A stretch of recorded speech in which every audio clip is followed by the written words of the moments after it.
Bienvenides, bienvenidas y bienvenidos a una nueva emisión de Señora que lee. Hoy es 24 de marzo, así que vamos a estar haciendo un ejercicio de memoria, ya que hoy es el Día Nacional de la Memoria por la Verdad y la Justicia, día en el que conmemoramos el aniversario del inicio de la última dictadura cívico-militar eclesiástica en nuestro país, en Argentina.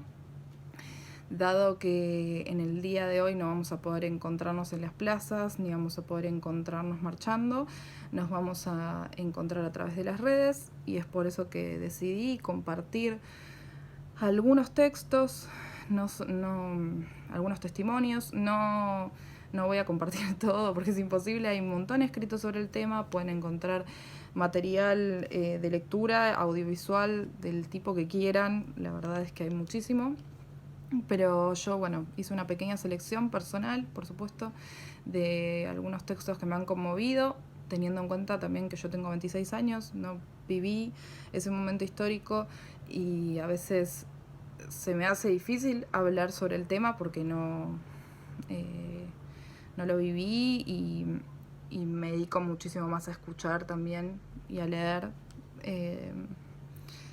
Y a tratar de difundir el material o los textos o lo que dicen personas que lo han vivido o personas que han atravesado ese momento histórico. Bien. El primer texto que les voy a compartir es la carta abierta a la Junta Militar de Rodolfo Walsh. Rodolfo Walsh, activista, militante, escritor, periodista, escribe esta carta a un año del inicio de la dictadura, es decir, el 24 de marzo de 1977, y escribe esta carta a título de denuncia, a modo de denuncia. Un día más tarde es apresado por las fuerzas de seguridad del Estado militar y se encuentra desaparecido hasta hoy en día. Voy a leerles entonces esta carta sumamente conocida, no es una novedad, pero bueno, para mí es un texto fundamental. Aquí va entonces. Carta abierta de Rodolfo Walsh a la Junta Militar. 1. La censura de prensa, la persecución a intelectuales, el allanamiento de mi casa en el Tigre, el asesinato de amigos queridos y la pérdida de una hija que murió combatiéndolos son algunos de los hechos que me obligan a esta forma de expresión clandestina después de haber opinado libremente como escritor y periodista durante casi 30 años. El primer aniversario de esta Junta Militar ha motivado un balance de la acción de gobierno en documentos y discursos oficiales, donde lo que ustedes llaman aciertos son errores, los que reconocen como errores son crímenes y lo que omiten son calamidades. El 24 de marzo de 1976 derrocaron ustedes a un gobierno del que formaban parte, a cuyo desprestigio contribuyeron como ejecutores de su política represiva y cuyo término estaba señalado por elecciones convocadas para 9 meses más tarde.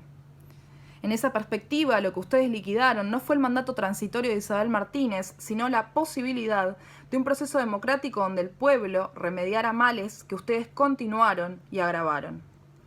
Ilegítimo en su origen, el gobierno que ustedes ejercen pudo legitimarse en los hechos recuperando el programa en que coincidieron en las elecciones de 1973 el 80% de los argentinos y que sigue en pie como expresión objetiva de la voluntad del pueblo, único significado posible de ese ser nacional que ustedes invocan tan a menudo. Invirtiendo ese camino, han restaurado ustedes la corriente de ideas e intereses de minorías derrotadas que traban el desarrollo de las fuerzas productivas, explotan al pueblo y disgregan la nación. Una política semejante solo puede imponerse transitoriamente prohibiendo los partidos, interviniendo los sindicatos, amordazando la prensa e implantando el terror más profundo que ha conocido la sociedad argentina. 2. 15.000 desaparecidos, 10.000 presos, 4.000 muertos, decenas de miles de desterrados son la cifra desnuda de ese terror. Colmadas las cárceles ordinarias, crearon ustedes en las principales guarniciones del país virtuales campos de concentración donde no entra ningún juez, abogado, periodista, observador internacional. El secreto militar de los procedimientos, invocado como necesidad de la investigación, convierte a la mayoría de las detenciones en secuestros que permiten la tortura sin límite y el fusilamiento sin juicio.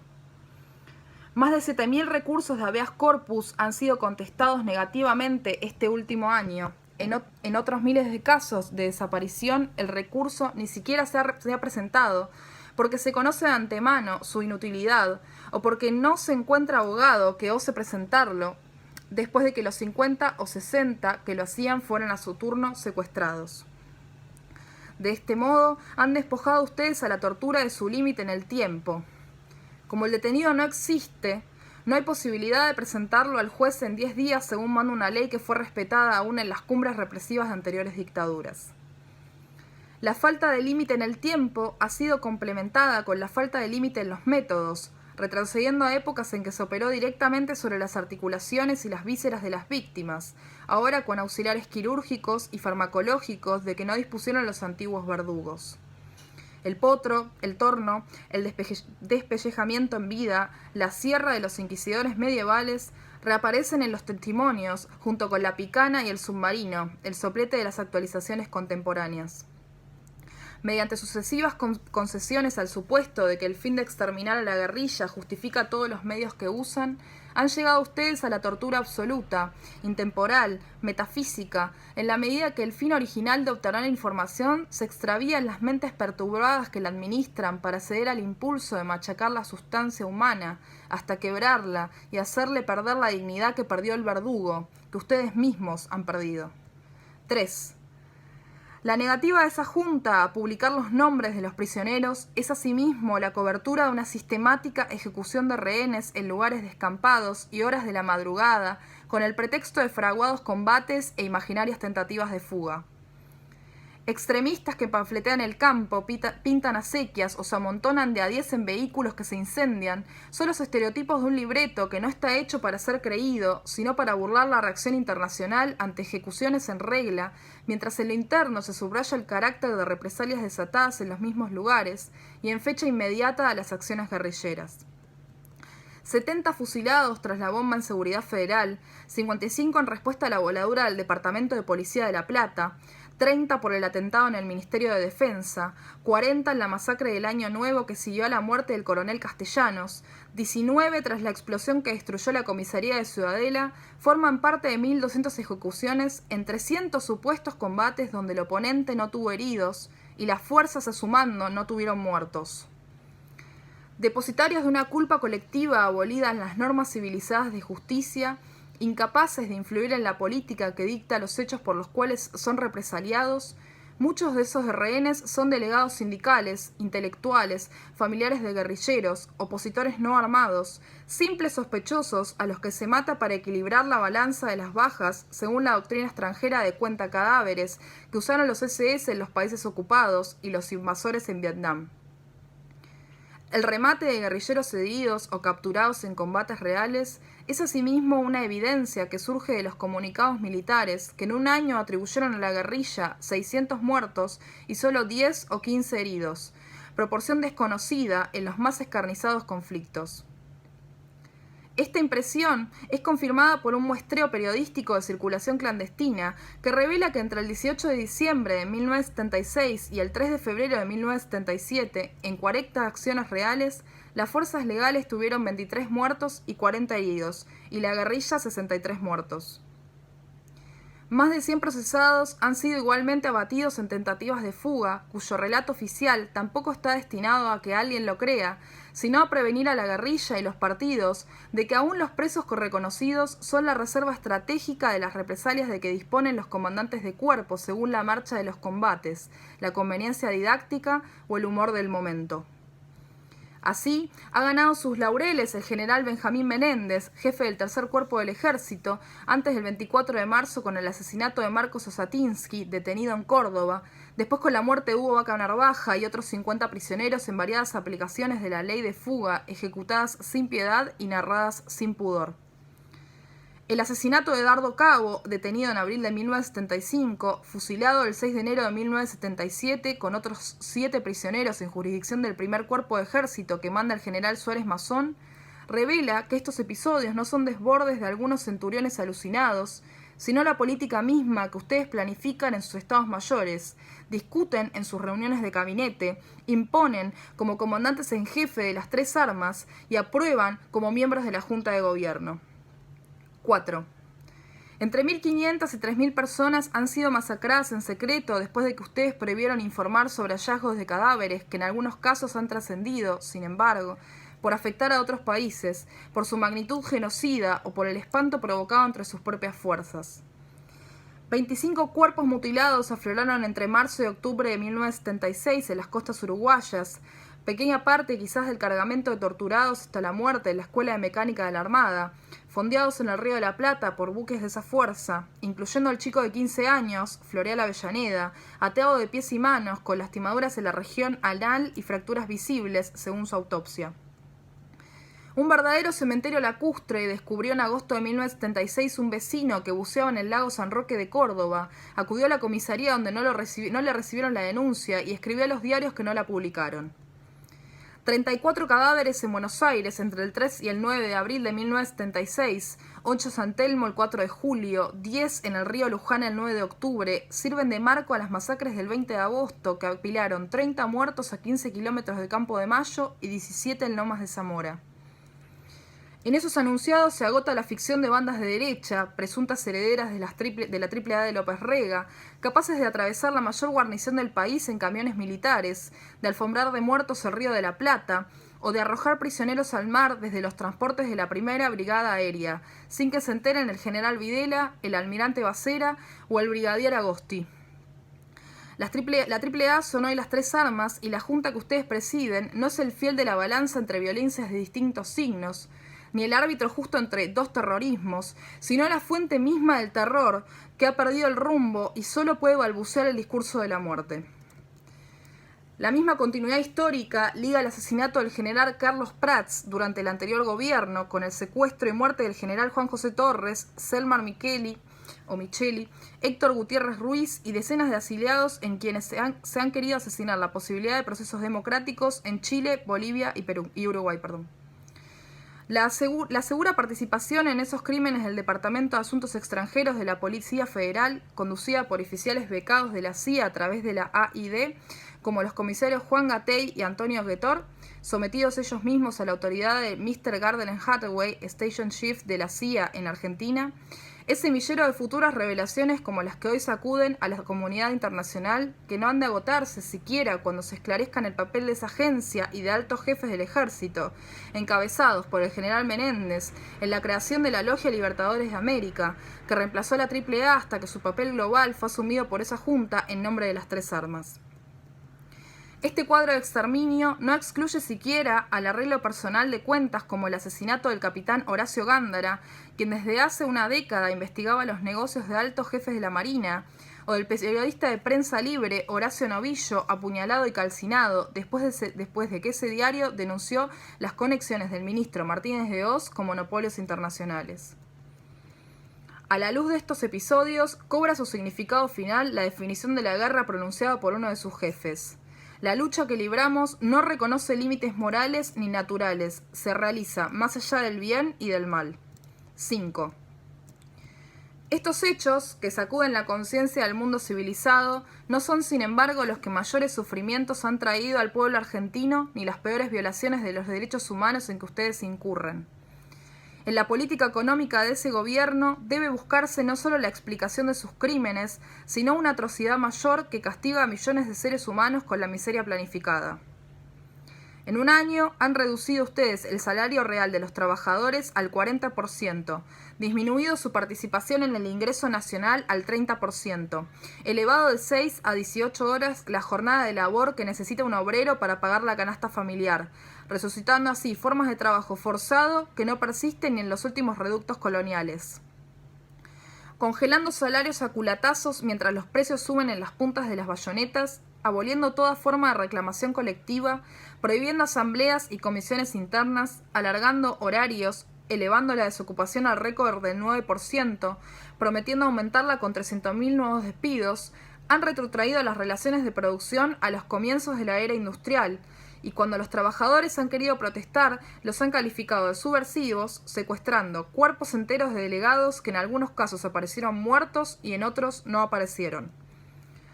Los resultados de esa política han sido fulminantes. En este primer año de gobierno, el consumo de alimentos ha disminuido el 40%, el de ropa más del 50%, el de medicinas ha desaparecido prácticamente en las capas populares. Ya hay zonas del Gran Buenos Aires donde la mortalidad infantil supera el 30%, cifra que nos iguala con Rhodesia, Dahomey o las Guayanas. Enfermedades como la diarrea estival, la parasitosis y hasta la rabia, en que las cifras trepan hacia marcas mundiales o las superan. Como si esas fueran metas deseadas y buscadas, han reducido ustedes el presupuesto de la salud pública a menos de 1/3 de los gastos militares, suprimiendo hasta los hospitales gratuitos mientras centenares de médicos, profesionales y técnicos se suman al éxodo provocado por el terror, los bajos sueldos o la racionalización. Basta andar unas horas por el Gran Buenos Aires para comprobar la rapidez con que semejante política la convirtió en una villa miseria de 10 millones de habitantes. Ciudades a media luz, barrios enteros sin agua porque las industrias monopólicas saquean las napas subterráneas, millares de cuadras convertidas en un solo bache porque ustedes solo pavimentan los barrios militares y adornan la Plaza de Mayo, el río más grande del mundo contaminado en todas sus playas porque los socios del ministro Martínez de Hoz arrojan en él sus residuos industriales y la única medida de gobierno que ustedes han tomado es prohibir a la gente que se bañe. Tampoco las metas abstractas de la economía, a las que suelen llamar ustedes el país, han sido ustedes más afortunados. Un descenso del Producto Bruto que orilla el 3%, una deuda exterior que alcanza a $600 por habitante, una inflación anual del 400%, un aumento del circulante que en solo una semana de diciembre llegó al 9%, una baja del 13% en las inversiones externas constituyen también marcas mundiales, raro fruto de la fría deliberación y la cruda inepcia. Mientras todas las funciones creadoras y protectoras del Estado se atrofian hasta disolverse en la pura anemia, una sola crece y se vuelve autónoma. 1.800 millones de dólares que equivalen a la mitad de las exportaciones argentinas presupuestadas para seguridad y defensa en 1977. 4.000 nuevas plazas de agentes en la Policía Federal, 12.000 en la provincia de Buenos Aires, con sueldos que duplican el de un obrero industrial y triplican el de un director de escuela, mientras en decreto se elevan los propios sueldos militares a partir de febrero en un 120%. Prueban que no hay congelación ni desocupación en el reino de la tortura y de la muerte, único campo de la actividad argentina donde el producto crece y donde la cotización por guerrillero abatido sube más rápido que el dólar. 6. Dictada por el Fondo Monetario Internacional según una receta que se aplica indistintamente al Zaire o a Chile, a Uruguay o Indonesia, la política económica de esa junta solo reconoce cómo beneficiarlos a la vieja oligarquía ganadera, la nueva oligarquía especuladora y un grupo selecto de monopolios internacionales encabezados por la ITT, la ESO, las automotrices, la US Steel, la Siemens, al que están ligados personalmente el ministro Martínez de Hoz y todos los miembros de su gabinete. Un aumento del 722% en los precios de la producción animal en 1976 define la magnitud de la restauración oligárquica emprendida por Martínez de Hoz, en consonancia con el credo de la sociedad rural expuesto por su presidente Celedonio Pereda. Llena de asombro que ciertos grupos pequeños pero activos sigan insistiendo en que los alimentos deben ser baratos. Esa es una cita de este muchacho Celedonio Pereda. El espectáculo de una bolsa de comercio donde en una semana ha sido posible para algunos ganar sin trabajar el 100 y el 200%, donde hay empresas que de la noche a la mañana duplicaron su capital sin producir más que antes, la rueda loca de la especulación en dólares, letras, valores ajustables, la usura simple que ya calcula el interés por hora, son hechos bien curiosos bajo un gobierno que venía a acabar con el festín de los corruptos. Desnacionalizando bancos se ponen el ahorro y el crédito nacional en manos de la banca extranjera, indemnizando a la ITT y a la Siemens se premia a empresas que estafaron al Estado, devolviendo las bocas de expendio se aumentan las ganancias de la Shell y la ESO, rebajando los aranceles aduaneros se crean empleos en Hong Kong o Singapur y desocupación en la Argentina. Frente al conjunto de esos hechos, cabe preguntarse quiénes son los apátridas de los comunicados oficiales, dónde están los mercenarios al servicio de intereses foráneos, cuál es la ideología que amenaza al ser nacional. Si una propaganda abrumadora, reflejo deforme de hechos malvados, no pretendiera que esa junta procura la paz, que el general Videla defiende los derechos humanos o que el almirante Macera ama la vida, aún cabría pedir a los señores comandantes en jefe de las tres armas que meditaran sobre el abismo al que conducen al país tras la ilusión de ganar una guerra que, aun si mataran al último guerrillero, no haría más que empezar bajo nuevas formas, porque las causas que hace más de 20 años mueven la resistencia del pueblo argentino no estarán desaparecidas, sino agravadas por el recuerdo del estrago causado y la revelación de las atrocidades cometidas. Estas son las reflexiones que en el primer aniversario de su infausto gobierno he querido hacer llegar a los miembros de esa junta, sin esperanza de ser escuchado, con la certeza de ser perseguido, pero fiel al compromiso que asumí hace mucho tiempo de dar testimonio en momentos difíciles. Rodolfo Walsh. Bien, y ahora les quiero compartir algo que dice Silvia Schwarzbach, perdón si pronuncio mal tu apellido, Silvia Schwarzbach, en Los Espantos, Estética y Postdictadura, libro que recomiendo, de los mejores textos que he leído sobre la dictadura, tiene cosas interesantísimas. Gracias, Joaco, por regalármelo. Dice esto, Silvia Schwarzbach. En 1977, consecuente con esta hipótesis, Walsh interpreta lo cuantitativo de la represión, las cifras que ningún medio publica, como su factor cualitativo. Si bien los secuestros, las detenciones clandestinas, los fusilamientos presentados como muertes en combate, los allanamientos sin autorización del juez, el robo de las pertenencias de las personas secuestradas, la tortura con picana, los fusilamientos y el armado de causas en base a falsa evidencia son métodos usados regularmente por la policía bonaerense desde 1968, él mismo lo denuncia en una serie de notas publicadas en CGT, el semanario de la CGT de los argentinos. Su práctica intensiva y su multiplicación exponencial a partir de 1976 da paso a una forma de delito organizado por el Estado, delito de lesa humanidad, y de terror ejercido con el monopolio de la fuerza pública, terrorismo de Estado, sin comparación con el pasado represivo de todos los policías. De todas las policías. Nada, me parece que está buenísimo lo que aporta Schwarzbach, más que nada por qué implica este texto en su época y hoy en día también. Bien, voy entonces con el anteúltimo texto, que es muy breve. Como bien dice Walsh en la carta que les acabo de leer, asesinaron, en realidad persiguieron a su hija y ella termina en un combate suicidándose porque no quiere morir en manos de militares. Y él le escribe una carta muy breve, que es muy bonita y se las paso a leer. Querida Vicky, la noticia de tu muerte me llegó hoy a las 3 de la tarde. Estábamos en una reunión cuando empezaron a transmitir el comunicado. Escuché tu nombre mal pronunciado y tardé un segundo en asimilarlo. Maquinalmente empecé a santiguarme como cuando era chico. No terminé con ese gesto. El mundo estuvo parado ese segundo. Después le dije a Mariana y Pablo, era mi hija. Suspendí la reunión. Estoy aturdido. Muchas veces lo temía. Pensaba que era excesiva suerte no ser golpeado, cuanto tantos otros son golpeados. Sí, tuve miedo por vos, como vos tuviste miedo por mí, aunque no lo decíamos. Ahora el miedo es aflicción. Sé muy bien por qué cosas has vivido, combatido. Estoy orgulloso de esas cosas. Me quisiste, te quise. El día que te mataron cumpliste 26 años. Los últimos fueron muy duros para vos. Me gustaría verte sonreír una vez más. No podré despedirte, vos sabés por qué. Nosotros morimos perseguidos en la oscuridad. El verdadero cementerio es la memoria.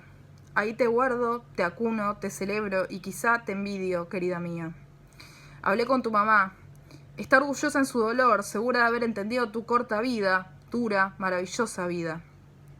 Anoche tuve una pesadilla torrencial en la que había una columna de fuego poderosa pero contenida en sus límites que brotaba en alguna profundidad.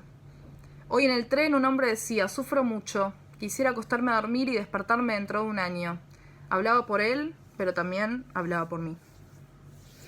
Y para cerrar les comparto un brevísimo fragmento de un libro también muy bello que ayuda, a mí me ayudó mucho también a comprender algunas cuestiones, que desaparecida de Marta Dillon. Marta también periodista, militante, feminista, lesbiana, hija de desaparecida. Escribe lo siguiente sobre su mamá. ¿La encontraron? ¿Qué habían encontrado de ella? ¿Para qué quería yo sus huesos? Porque yo los quería. Quería su cuerpo. De huesos empecé a hablar más tarde, frente a la evidencia de unos cuantos palos secos y amarillos iguales a los de cualquiera. Iguales a esos que se enhebran con alambre y los alumnos manipulan como utilería en un aula de biología. Esquirlas de una vida. Destello marfil que desnudan las aves de carroña a campo abierto. Ahí donde se llega cuando se va a fondo, hasta el hueso. Lo que queda cuando todo lo que en el cuerpo sigue acompañando al tiempo se ha detenido, la hinchazón de los gases, el goteo de los fluidos, el banquete de la fauna cadavérica, el ir y venir de los últimos insectos. Después, los huesos. Chasquido de huesos, bolsa de huesos, huesos descarnados sin nada que sostener, ni un dolor que albergar. Como si me debieran un abrazo, como si fueran míos. Los había buscado, los había esperado, los quería. Bueno, les mando un abrazo muy fuerte en este día y recordemos que los compañeros, las compañeras y les compañeres desaparecidos están presentes ahora y siempre.